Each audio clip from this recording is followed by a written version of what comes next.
नालासोपारा पूर्वेतील दत्तनगर परिसरात भरधाव इको कारने 2 महिलांना धडक दिल्याची धक्कादायक घटना बुधवारी सायंकाळी घडली।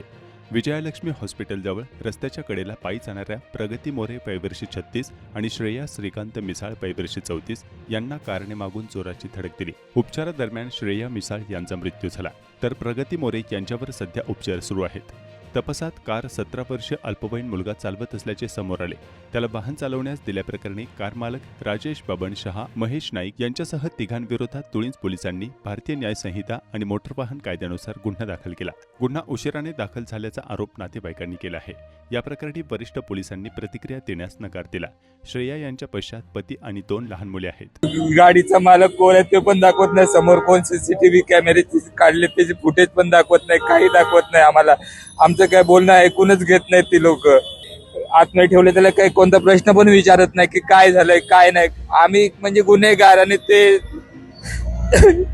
गाडी कोणाची होती ते काय आपल्याला माहित नाही, पण ते गाडीमध्ये काही ड्रिंकच्या बॉटल होत्या।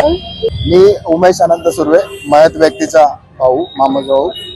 तर मी इथे रात्री पोहोचल्यानंतर मला जेव्हा माझ्या भावानी सांगितलं की असं घटना झाली आहे, तर मी इथे पोहोचल्यानंतर जेव्हा मी पोलिसाच्या समोर त्या मुलाला, जो बालक जो आहे त्याला विचारलं की हे तुझं मालक कोण आहे, तर मालकाचं नावही सांगायला तयार नाही, ना पोलिसही नाव सांगायला तयार नाही आहेत।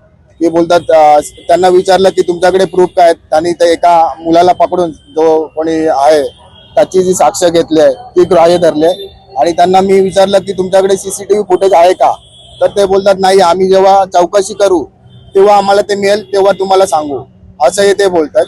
आणि पोलीसही आम्हाला म्हणजे असे अरेरावीचे आणि स्पष्ट भूमिका सांगत नाहीये।